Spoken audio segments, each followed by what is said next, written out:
गेल्या आठवड्यामध्ये चिट फंडच्या एका बिलाच्या बाबतीत राज्याच्या उपमुख्यमंत्र्यांकडे माझ्या प्रश्नाच्या माध्यमातून किंवा सुतोवाच्या माध्यमातून त्याला पाठिंबा देत असताना हमशा पाडवी आणि विक्रम काळे विधान परिषद सदस्य ह्या लोकांनी एक बैठकीची मागणी केली होती आणि त्यानुसार राज्याचे उपमुख्यमंत्र्यांनी वृत्त सचिव नितीन करीर, DG सन्मान्य श्री रजनीश शेठ आणि या विभागाशी जे संबंधित असलेले प्रशांत बोराडे या वरिष्ठ अधिकाऱ्यांबरोबर एक बैठक लावून महाराष्ट्र राज्यातले जे चिट फंड आहे या चिट फंडच्या माध्यमातून लाखो लोकांची जी फसवणूक झालेली आहे त्यामध्ये पिनाकल असेल, मार्केटिंग सोर्सेस असतील, समृद्धी जीवन म्हणून घेऊन पण एक जी संस्था होती, शेरेकर सारखे असे अनेक लोक जे आहेत ते डबल पैसे करतात आणि त्याची मूलभूत जी संकल्पना जी आहे की फक्त राज्य सरकारकडे रजिस्ट्रेशन करून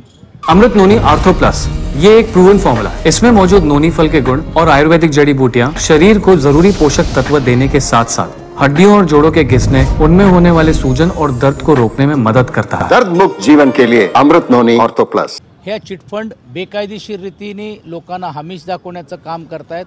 राज्य सरकारला कुठल्याही प्रकारे उत्पन्न दिलं जात नाही आणि हा प्रश्न घेत असताना मला आठवते की सुदाम कांबळे म्हणून माझ्या मतदारसंघातले एक वरिष्ठ लोक होते।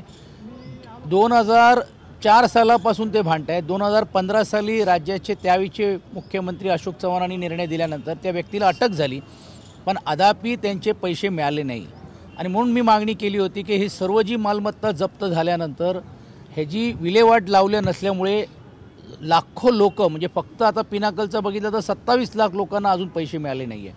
म्हणून हा सुस्पष्ट धोरण करावं आणि चिटफंडबद्दल निर्णय घ्यावं। मला आनंद आहे की राज्याचे उपमुख्यमंत्र्यांनी या सर्व राहिलेल्या ज्या देणी जी आहेत, जे ठेवी जी आहेत त्यासाठी डिस्पोज करण्यासाठी गृह विभागाकडनं DGला सांगून एक व्यक्ती आणि डेप्युटी कलेक्टरकडनं हे काम काढून वित्त विभागाने एक स्पेशल ड्राईव्ह या सर्व ठेवीदारींचे जे पैसे होते जे बुडालेले आहेत या सर्व मालमत्ता ज्या जप्त केलेल्या त्याला पूर्ण रीतीने लिलाव करून या लोकांना पैसे देण्याचं काम केलेलं आहे। या माध्यमातून विक्रम काळेजी आणि आम्ही सर्वांनी एक दुसरी मागणी केली की चिटफंड कशाला पाहिजे, हे चिटफंड जे बदनाम होतोय, सरकार बदनाम होतोय आणि लोकांचे पैसे जात आहेत। परत एकदा मला आनंद वाटते की राज्याचे उपमुख्यमंत्र्यांनी चिट फंड बंद करता येईल का हा प्रस्ताव देखील राज्य सरकारच्या माध्यमातून आम्ही विचार करू।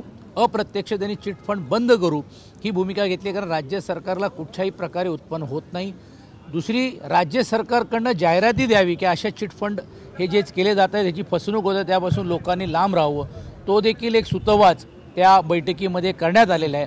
आणि भविष्य काळामध्ये चिट फंडच्या माध्यमातून अनेक आणि लाखो जे लोक जे आहेत जे भुरटले झालेले आहेत, विशेषतः ग्रामीण भागामधले पण आता ही संख्या वाढत चालली आहे कारण समृद्धी जीवनमध्ये पण आपण पाहिलं असेल की अनेक लोकांना बैलगाडी देतो, अनेक वेळा ज्या ट्रॅक्टर देतो, या सर्व गोष्टी जी दिलेल्या आहेत यातून सुटका होण्याची शक्यता नाकारत आहे। साधारणपणे ज्या पद्धतीने ट्विंकल असेल, पल्स असेल यांच्या मालमत्ता देखील या अगोदर जप्त करण्यात आल्या होत्या मात्र त्यांच्या ठेवीदारांची रक्कम अद्यापही मिळाली नाही। मी जसं एक उदाहरण सांगितलं पिनाकलच्या बद्दल आणि म्हणूनच हे झालं कारण हे सर्व काम डेप्युटी कलेक्टरकडे दिला जातो आणि डेप्युटी कलेक्टरकडे तेवढा वेळ नाही आहे की ते लिलाव करण्यासाठी। यासाठीच वित्त विभागाकडनं स्पेशल ड्राईव्ह घेतली जाईल, गृह विभाग पण त्याला सहकार्य करेल आणि या सर्व जे काही जे जप्त झालेले जे आहेत या जप्त झालेल्या प्रॉपर्टीज हे त्वरित लिलाव करून सर्व खातेदारांना त्याचे पैसे परत देण्याची प्रक्रिया सुरू होईल। साधारणपणे किती लाख, किती कोटी? एकच फक्त पिनाकलचं जर बघितलं तर 27 लाख लोक आहेत। समृद्धी जीवनमध्ये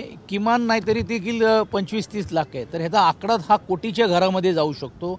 आणि राज्यातले जे कष्टकरी आणि ह्याच्यामध्ये कोण मोठी श्रीमंत लोक नाही आहे जे शेअर मार्केट्समध्ये इन्व्हेस्ट करतात, सर्वसामान्य व्यक्ती आहे, पेन्शनधारक आहेत, अनेक लोक जे आहेत कष्टातून जे काही उत्पन्न निर्माण केलं त्याच्यात आहेत, 2 पैसे जीवनासाठी जास्त मिळावे या भावनेतून हे जे ठेवीदार आहेत, तर मला असं वाटते लाखो आणि करोडो लोकांना याचा फायदा झाल्याशिवाय राहणार नाही। छत्रपतींचा विचार म्हणजे